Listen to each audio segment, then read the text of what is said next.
Bonjour Daniel Bokertov, et nous commençons ce premier journal par une nouvelle tentative d'attentat en Israël. Oui, Bokertov, Ilana, cela s'est produit hier soir au carrefour de Tapouar dans le nord de la Samarie. Un Palestinien a tenté de poignarder un soldat qui se trouvait en faction à ce carrefour, l'un des plus importants de Judée et de Samarie. Le soldat a vite réagi, il a tiré en l'air et le terroriste a immédiatement reculé, ce qui a permis aux autres soldats de l'interpeller facilement. L'agresseur a été conduit dans les bureaux du Shin Bet. Il s'avère que le terroriste est âgé de 21 ans du village de Kabalan et qu'il n'avait pas d'antécédents terroristes au sein des forces de sécurité israéliennes.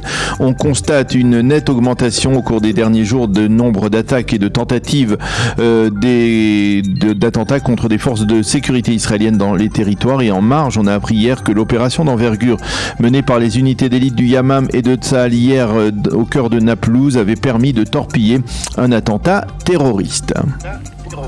La crise s'amplifie entre Israël et la Russie autour de la possible fermeture des bureaux de l'agence juive. Oui, la délégation de juristes israéliens qui devait se rendre à Moscou hier n'a pas reçu de visa d'entrée de la part des autorités russes et l'on ne sait pas quand elle pourra s'envoler vers la capitale russe, à Moscou. Et ce refus apparent des Russes d'accorder un visa d'entrée à cette délégation est une expression de plus de cette crise. Je vous rappelle qu'hier, le Premier ministre Yair Lapid a donné des directives au ministère des Affaires étrangères afin qu'il prépare une liste de mesures à prendre contre la Russie si celle-ci devait fermer effectivement les bureaux de l'agence juive. L'une de ces mesures serait la fermeture du centre culturel russe en Israël, mais il se pourrait également que Lapid décide de rappeler l'ambassadeur d'Israël à Moscou pour consultation. Au sein de Tsahal et de la Défense nationale, on reste officiellement silencieux, mais en sourdine, on émet des critiques envers l'attitude de Lapid qui risque, selon certains hauts responsables de l'armée israélienne, d'entraîner le gel de la coordination militaire entre Israël et l'armée russe dans le ciel syrien. Dans le reste de l'actualité sur la scène politique, un nouveau sondage, mais toujours avec le même résultat. Et oui, à 100 jours des élections, la chaîne publique 11 a publié hier un nouveau sondage qui révèle que si des élections avaient lieu aujourd'hui, la classe politique israélienne resterait dans l'impasse la plus totale. 60 députés pour l'actuelle coalition avec la liste arabe et 60 députés pour l'actuelle opposition. Le Likoud obtiendrait 35 mandats, Yesh Atid de Lapid 22, Bleu Blanc et Atikva 12, sionisme religieux 10, Chasse 8, judaïsme de la Torah 7, Parti travailliste 6, la liste arabe 6 également, Israël Beitenu 5, Meretz 5 si le parti était dirigé par Zahava Galon et 4 sous la présidence de Yair Golan, 4 pour le parti Raham, tandis qu'Ayelet Shaked et Yamina ne passeraient plus du tout le seuil d'éligibilité. L'autre question posée dans ce sondage se rapportait au témoignage de Binyamin Netanyahou devant la commission sur la catastrophe de Méron. 43% des personnes interrogées estiment que Netanyahou a une responsabilité dans ce drame, 32 estiment qu'il n'en a pas, 22 ne se prononcent pas.